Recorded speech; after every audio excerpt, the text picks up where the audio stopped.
Okay, it's India versus New Zealand in the ICC champions trophy. अब देखिए, group A में दोनों टीमें हैं, दोनों टीमें सेमीफाइनल में पहुंच चुकी हैं। दोनों टीमों को सिर्फ यह तय करना है कि ग्रुप के टॉप पे कौन फिनिश करेगा। लेकिन कहानी इतनी आसान है नहीं। इस वीडियो में जैसे जैसे आगे बढ़ेंगे, आपको इस कहानी के सारे ट्विस्ट और टर्न्स और पेचीदा जो मामले हैं उनके बारे में थोड़ा सा बताएंगे। उसके साथ साथ जो इंडिविजुअल माइलस्टोन्स है यार, हमारे बैटर्स के या हमारे बॉलर्स के या उनके कुछ बैटर्स के भी, उन पे भी विचार विमर्श करेंगे। और साथ साथ आप अगर फैंटेसी के शौकीन हैं तो शायद आपको अपना कैप्टन वाइस कैप्टन चूज करने में और 11 बनाने में थोड़ी सी मदद भी मिल जाए, तो वीडियो को अंत तक देखिएगा जरूर। राइट देन,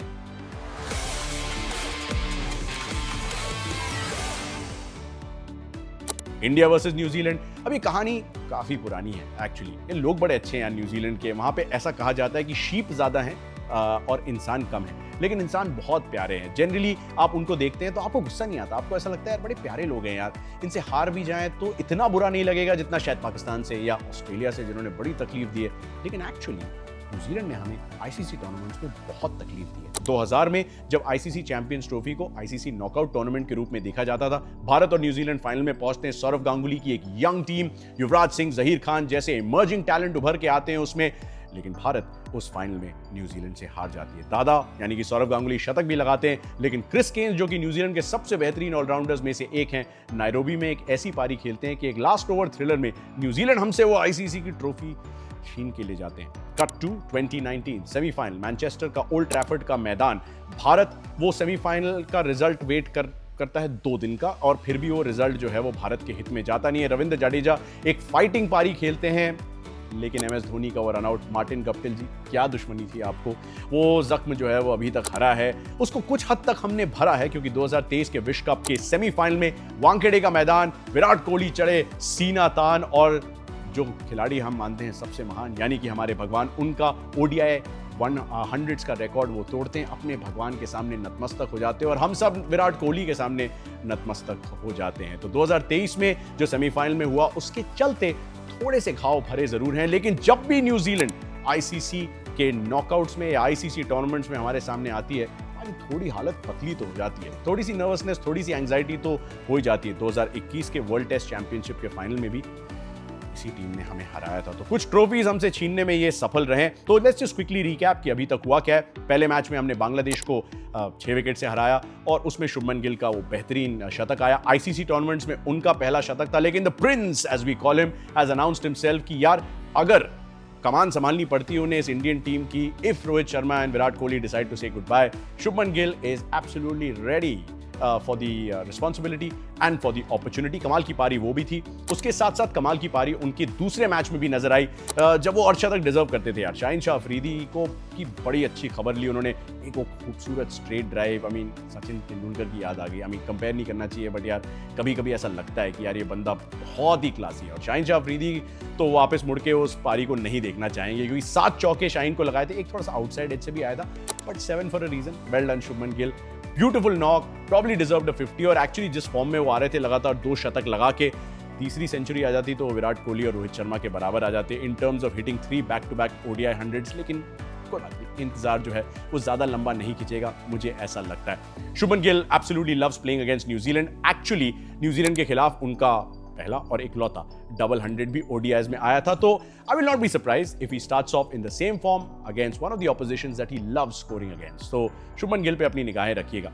रोहित शर्मा की भी बात कर लेते हैं, बिकॉज रोहित शर्मा की कप्तानी तो बहुत अच्छी रही है। वो एक कैच जो अक्षर पटेल की हैट्रिक ना हो सका, उसके अलावा मैं जनरली कहूंगा रोहित शर्मा को 100 में से 100 जिस तरीके से उन्होंने इस टीम की कमान एक बार फिर से संभाली, और एक बार फिर से बताया कि आईसीसी टूर्नामेंट आएगा तो भाई यही है कैप्टन, लीडर, बड़े भैया, whatever you want to call him. Run शायद उतने उस तरह के ना आए हों, लेकिन अंदाज वही रहा है। तेजी से रन बनाना, ऑपोजिशन को पहले 10 ओवर में अंडर प्रेशर डालना, न्यूजीलैंड उन्हें पसंद है। आज अपने न्यूजीलैंड के खिलाफ अपने 1000 रन भी पूरे कर सकते हैं। तो जनरली आप मान के चलेंगे कि रोहित शर्मा इज ओके।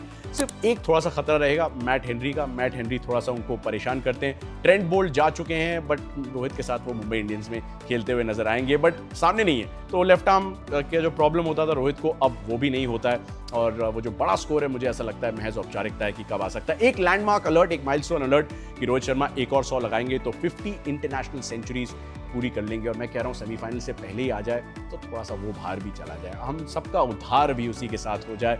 तो that's one thing that I will be watching out for in terms of the milestones. Now let's get to India's number 3 and everybody's favorite story. Pakistan हो सामने, थोड़ी सी हरियाली उन्हें दिख जाए तो वैसे भी वो शतक लगाने की आदत जो है उनकी पुरानी है, और एक बार फिर से उन्होंने वो यादें ताज़ा कर दी।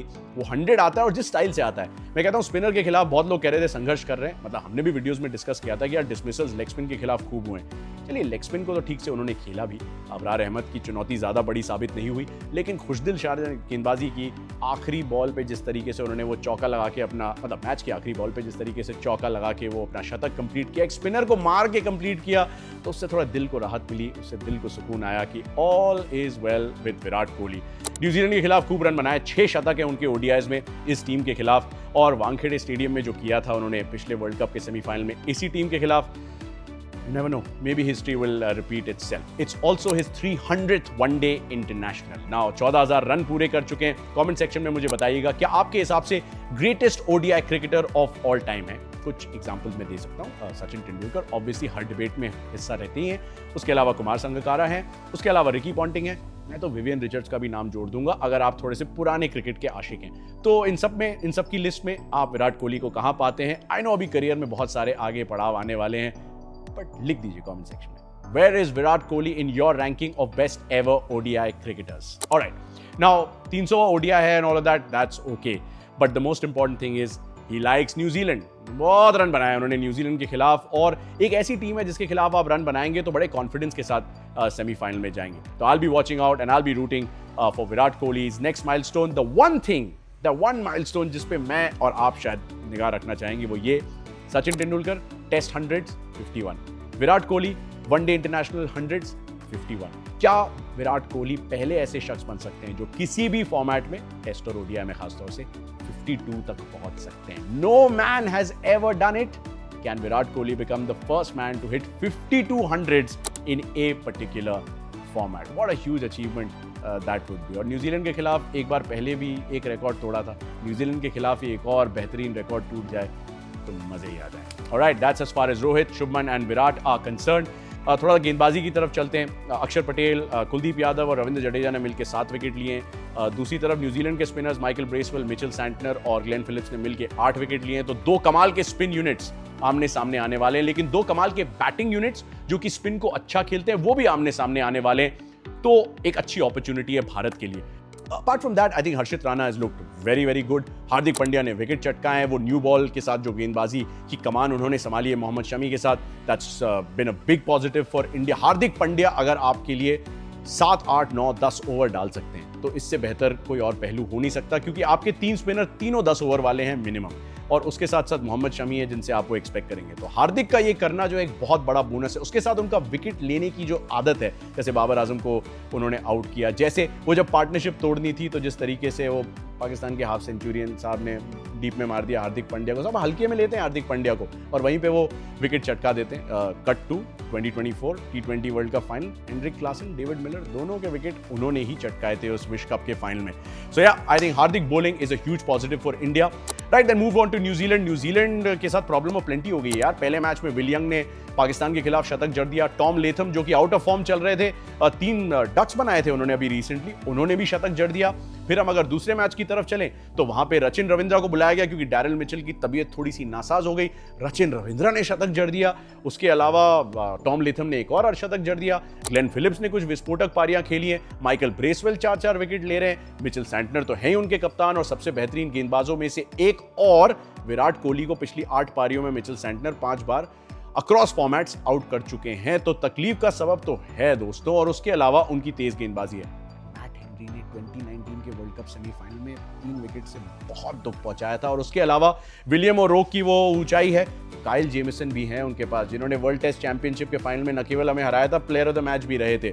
तो इन 3 तेज गेंदबाजों से और इन 3 स्पिनर से बच के रहना पड़ेगा। और अब तो रचिन रविंद्रा भी वापस आ गए हैं, तो बच के रहना पड़ेगा दोस्तों, क्योंकि उनके पास भी फिरकी गेंदबाजी है। तो एक बहुत वेल राउंडेड अटैक है न्यूजीलैंड का, और इस सब के बीच में खामोश खड़े हुए हैं उनके सबसे likeable cricketer of all time perhaps, Kane Williamson. India उनको भी बहुत पसंद है, 40-50 के आसपास औसत उनका भी ओडीआईज में इंडिया के खिलाफ है। और एक्चुअली अगर 2023 से देखा जाए ओडीआई क्रिकेट में रन्स के हिसाब से तो केन विलियमसन का औसत विराट कोहली से भी बेहतर है और सैम अयूब से भी बेहतर है। यानी is been one of the best batters for the last 2-3 years in this format of the game. और उनकी परफॉर्मेंस जो है वो ड्यू है, तो वो थोड़ी सी खतरे की एक घंटी है। 11 बना लेते हैं जल्दी से। भारत की भी दो चीजें जो उभर के आई हैं, रोहित शर्मा और शमी की थोड़ी सी फिटनेस कंसर्न्स हैं। आई मीन रोहित शर्मा को प्रैक्टिस करते हुए देखा हमने विजुअल्स में, लेकिन maybe he is not at his best and maybe he could use this game to rest it out. अब सवाल ये है कि अगर रोहित शर्मा ये मैच नहीं खेलते